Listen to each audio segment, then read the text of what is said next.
Hello everybody, Thomas Fleming again. I have the sun on my back again. The mornings have just been too cold to get up and record. We're not super hot today. I think we're in the mid-50s. It's slowly, gradually getting back up. I don't know how many more days of cold we're going to have, but when I went to my storage unit today, I swapped my cold sleeping bag to a warmer weather one, and then I picked up an extra blanket just in case. I've downsized the amount of space because that real warm blanket was cloth and it was big, and so I've gained a couple of square feet of storage space in my car, trying to make things right when my son gets here so I have room.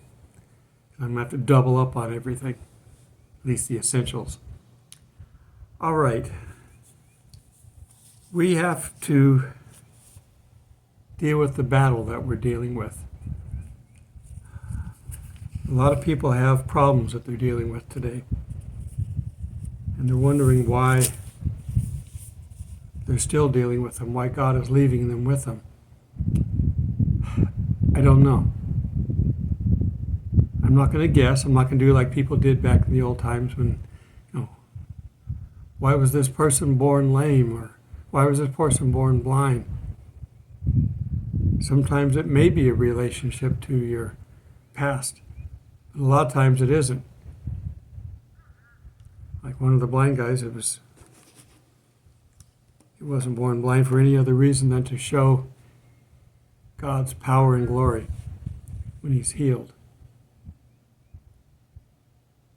Adversarial type things are also there to strengthen us. So I'm going to read a familiar chapter here, and then we're going to go on a familiar subject. So we're going to turn to Ephesians 6. There is so much now that the rains have stopped. We're back to the yellow season, pollen. Okay, Ephesians 6:10. Finally, brethren, be strong in the Lord and in the power of his might. Put on the whole armor of God. I have got to get a reflector in here so that I can stop. This camera doesn't seem to know how to deal with this. I look down and I look up and it changes brightness. Stop doing that, camera. I can go get my other one. I can get my good camera where I know how to set all the settings. I may wait until my son can help, because that's a lot of stuff to carry around. It's hard to be a producer, a director, and an actor, and a photographer all at the same time. Okay. Put on the whole armor of God that you may be able to stand against the wiles of the devil. For we do not wrestle against flesh and blood. This isn't a fist fight, but against principalities, against powers, against the rulers of darkness of this age. And boy, are they plentiful. Against spiritual hosts of wickedness in the heavenly places. Yeah, the devil has his townhome up in heaven. He only comes down here when he has to. Therefore, take up the whole armor of God that you may be able to withstand in the evil day. Now, this is a singular day. A day is 1,000 years. Are we being figurative here? I don't know. And having done all to stand. Stand therefore, having girded your waist with truth. I'm not going to focus on the armor pieces. I'm going to focus on what the armor is made of, because that's the things that we want to make sure we're doing. Truth. Opposite of the devil who lies. We'll get to that in a bit. Some of this is overlapping and it wraps around. We'll get to it. Having put on the breastplate of righteousness. So we got truth, righteousness. Do you think you can do that? Well, probably not on your own, but with the help of God, Jesus, and the Spirit, then we can. Having shod your feet with the preparation of the gospel of peace. Ours is a gospel of peace, unlike Iran and their so-called gospel of hate and kill everybody and torture everybody.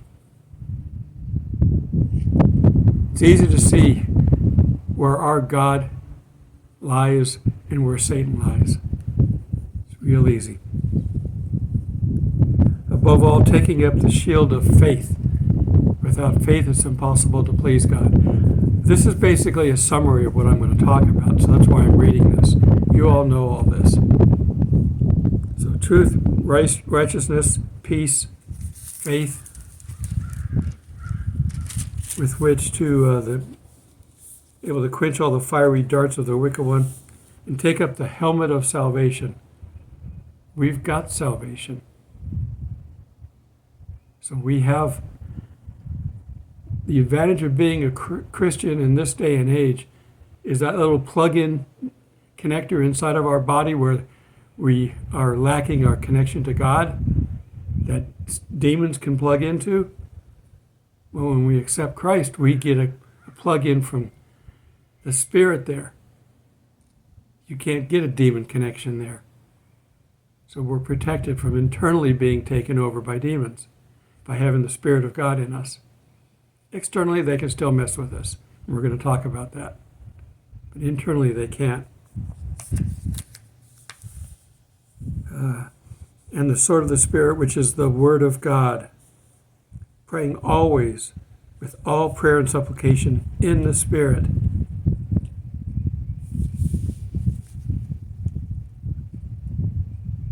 Okay, so that's essentially a summation of what I'm going to be talking about today. We're going to talk about Satan's weapons.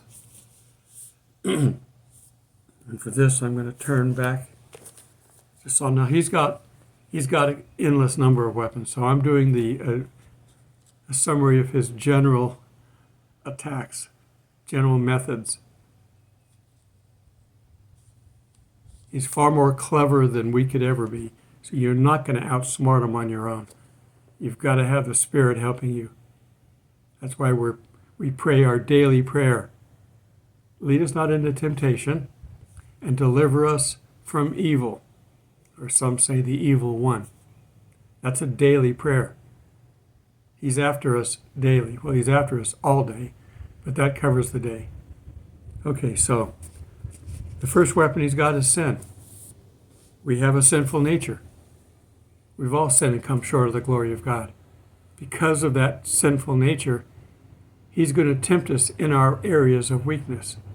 If he can get us to sin, then we stifle the ability of the Spirit to work with us and help us. You can quench the Spirit, dilute its effectiveness. You can grieve the Spirit. It doesn't work well in either one of those states. So Satan can reduce our effectiveness if we give in to sin.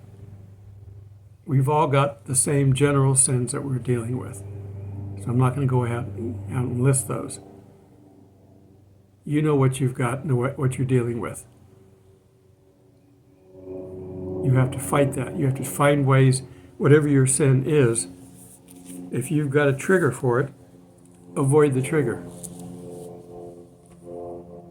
If you only do one sin, in particular when you drink, don't drink if that's what's one of the triggers. Stop doing things that you can put yourself in a situation if you find yourself lusting after the opposite sex. Be careful where you let your mind wander. Social media is an easy place to let your mind wander. And it may be, you're not looking at porn on social media, but you may be looking at temptation. You're planting seeds in your brain when you're looking at some of these things. So protect yourself by staying away from areas that are triggers. And we're going to look at Psalm 51:12. Restore to me the joy of your salvation. Do you remember how you felt when you were saved? And uphold me by your generous spirit.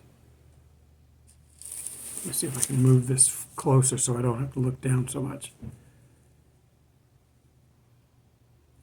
If we're sinning and we know it, we're not going to be joyful. So Psalms is teaching us to pray for joy.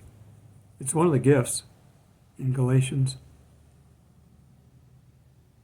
So we should always pray for the armor and for the gifts. Okay. Next thing on his list of weapons is doubt.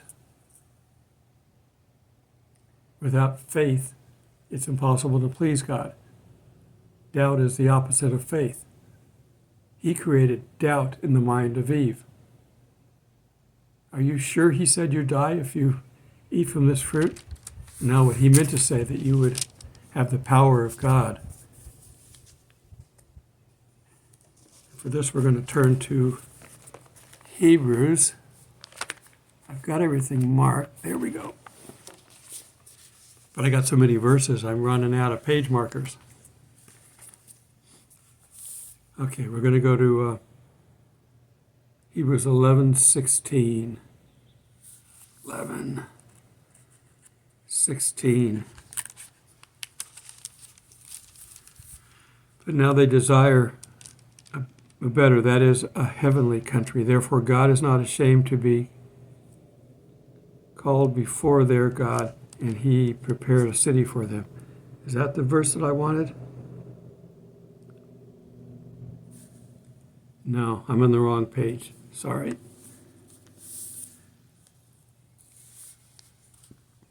Okay. I'm in 11:4. I can't read my handwriting. By faith, Abel offered to God a more excellent sacrifice than Cain, through which he obtained witness that he was righteous, God testifying of his gifts, and through it being dead still speaks. So they didn't have the Spirit back in them, living inside them. That's why they had to have the covering on the ark to cover their sins. But God would still see, without that Spirit, good people offering righteously. That's why when people say, well, what about someone who's never heard about Jesus before? We have this connector. We know that God exists, and we want to reconnect to God, but most people don't know how. But righteousness can be available. Okay. We saw this in reading our Ephesians verse. This is a spiritual war, not a physical one. If he can get us fighting amongst ourselves, and he's going to win. This is another method, another weapon of his. Galatians 5:17. We talked about Galatians. I guess we're going to go there. 5:17. I'm going to go to 16. I say then, walk in the Spirit, and you shall not fulfill the lust of the flesh. We talked about that. Be careful where you go, because for the flesh lusts against the Spirit, and the Spirit against the flesh, and these are contrary to one another, so that you do not do the things that you wish. But if you're led by the Spirit, you are not under the law. We're saved through Jesus, so stick with the Spirit and you're okay.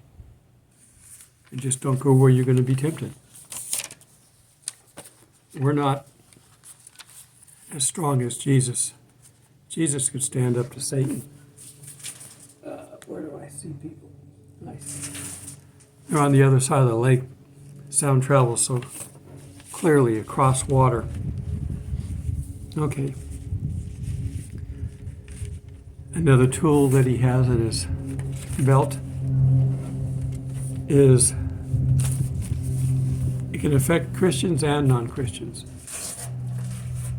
Non-Christians, he will keep away from Christians He will keep Christians away from them so we can't get to them. We can't tell them the truth. Isolation, I guess, is a good term, because even Christians can become isolated. It's like, I'm never going to go to church. I don't think we have to go to church to get to heaven. Well, you're right. You don't have to. You also don't have to ever change the oil in your car. You can drive it until it stops. You can do foolish things. God lets us do that. But it tells us that we're to assemble together. Now, maybe you can't find a good assembly. That's possible. If you can't find a church that's good, find one or two Christians that you can get together and just have a Bible study. You don't have to go to a church. You can have church in your own home. If you're in a neighborhood, find your Christians and ask if they want to get together and meet. One, they may say, I go to a good church, come with me. And if they're right, you found a church. If they go, I can't find a church around here, let's get together. There's no excuses. If you don't want to do it, don't make excuses, just don't do it. God can see through your excuses. Get together with people. We're not meant to be alone. God wasn't meant to be alone. That's why he created us. Are we better than God? No, of course not. Rhetorical. Okay, I've got Matthew 6:6 on this. So let's see what we got.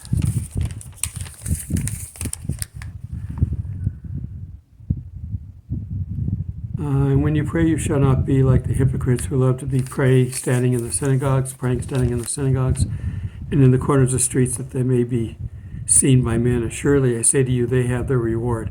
And in verse 6, but you, when you pray, go into your room, and when you have shut the door, pray to your Father who is in a secret place, and your Father who sees in secret will reward you openly. And when you pray, do not use vain repetitions, as the heathens do. They think they will be heard for their many words. I guess this is just one thing on praying. Therefore, do not be like them, for the Father knows the things you have in need before you ask for them. In this manner we should pray. I guess I want to go to the Lord's Prayer. Our Father which is in heaven, hallowed be thy name. Your kingdom come, your will be done on earth as it is in heaven. Give us this day our daily bread, and forgive us our debts as we forgive our debtors. And do not lead us into temptation, but deliver us from the evil one. For yours is the kingdom and the power and the glory forever. Amen. I mean, he even tells us how to pray. I didn't get to the assembly. I guess I should have. I'll mention that later.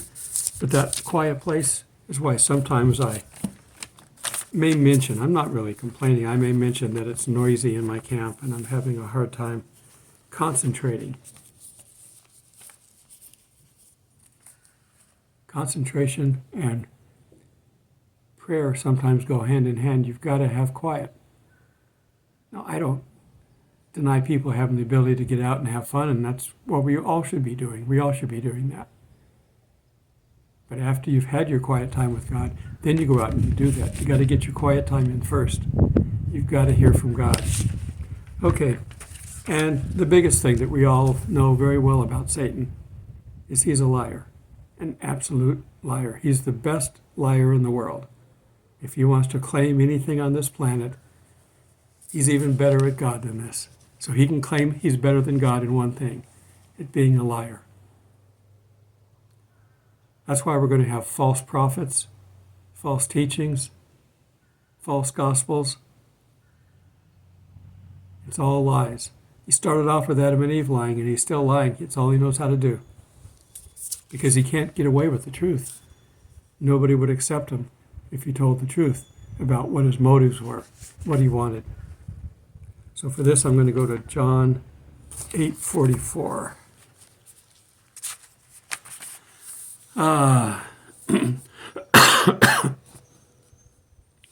Actually, I'm going to go back. This is a red letter. This is Jesus talking. I'm going to go back to 42. Jesus said to them, if God were your Father, you would love me, for I proceed forth and came from God. Nor have I come of myself, but he sent me. God sent him. Why do you not understand my speech? Because you're not able to listen to my word. You are of your father the devil, That's 44. And the desires of the Father you want to do. The devil's desires. He was a murderer from the beginning and does not stand in truth. He's a liar. Because there is no truth in him. When he speaks a lie, he speaks from his own resources. For he is a liar and the father of it. But because I tell you the truth, you do not believe me. Which of you convicts me of sin? And if I tell you the truth, why do you not believe me? They can't hear the truth. That's why you talk to non-Christians. You're trying to save their life, and they don't want to hear from you. You know, I've got people that I talk to, and as soon as I start talking about Jesus or God or anything that's coming up in the future, it's, I don't want to hear. You think it's going to be easy? It's not. All you can really do is plant seeds and hope they stay there long enough for them to go through the parts of the tribulation that are going to get their attention. They think, you know, as young people do, that we're indestructible. We can do anything. Yeah, I've broken bones doing anything. I can predict the weather with the anythings that I've done. I know now that I can't do anything. We can do all things through Christ Jesus. But I'm talking about ourselves. Before we become Christians, we think we can do anything. And these non-Christians haven't reached the level of Christianity, so they don't know they can't do anything. They think they can, and Satan's going to back them up. And Satan may even help them. People that get involved in cults sometimes find that they're very successful in their work. I think some of these very, very wealthy, rich pastors and churches, money seems to be their God. And Satan's going to help them. If he can get their mind off of God by getting it on money, he'll help them. He'll bring them lots of it. Now, God owns far more than Satan does. If we don't have it, we don't need it. The minute we need it, we've got it. When I finally gave in and said, God, I think I need this Starlink because I can't get these videos uploaded, you guys chip in and pay for one. I wish I'd have asked earlier. But God saw my deliberation and how much I had to work at trying to get the videos uploaded. I know we're off topic. I do that all the time. But when I finally asked, I got it. God gives us what we need, not necessarily what we want. A lot of times he'll give us what we want if it will make us happy and not harm us. He knows better for us what we need and what we don't. So it should be, if it's your will, God, I would like to have this. And we had that discussion. I told him, I'll keep doing what you want me to do, but you're going to have to provide the time and the money for me to keep driving to cell towers. Or you can provide the satellite, and hopefully, preferably, I will learn how to use it correctly. And hopefully and prayerfully, I'll find the right campsites that can use it. You can block the signal. I'm probably 30% blocked right now with those trees I showed you. It still works. It works better than the cell signal from the same spot. I turned in my T-Mobile home internet box. It's not a bad box. It gives you 100 gig of file upload and download. It's a good box, but it only works if you've got cell signal. If you don't have it, it doesn't work. So I'm not doing a plug for them. I'm not getting paid for them, but I turned it in and I told them, I don't really dislike it. It worked good when it worked. But when it didn't, that made life miserable. Okay? So if you think about getting one, you can get it. If you're thinking about getting a Starlink, pray about it. I need one for this. It's a business expense, if you will. Because then I don't have to worry about spending gas money or time.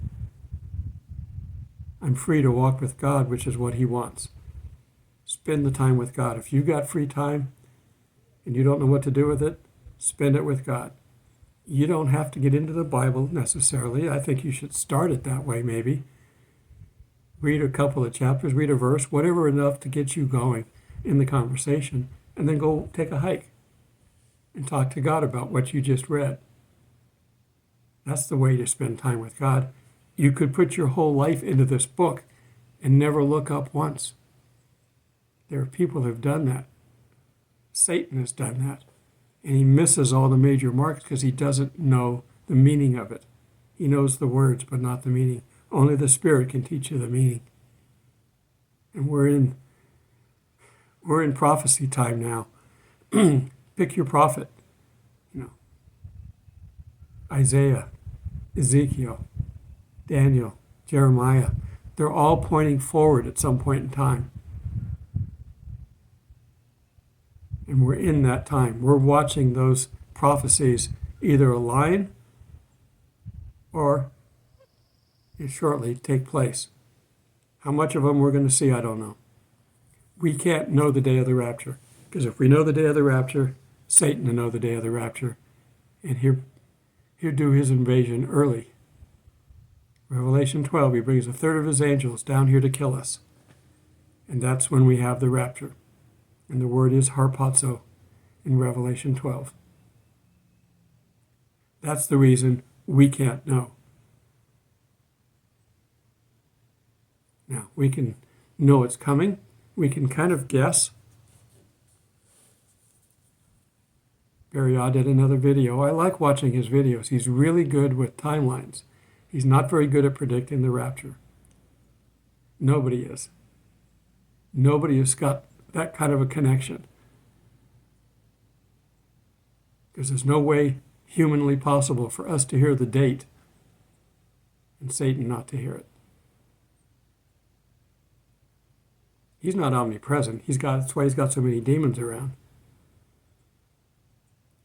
Some demon would hear us hear the date if we figured it out. Now, we can guess. I can guarantee you that I can predict the day of the rapture right now. I'm going to predict it every day until it happens.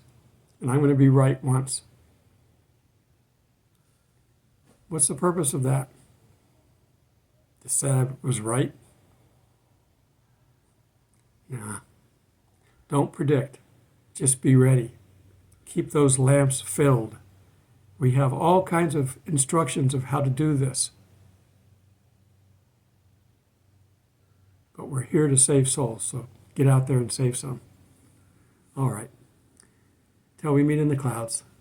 God bless. Kind of watching the sun go down. This is the park from the visitor center.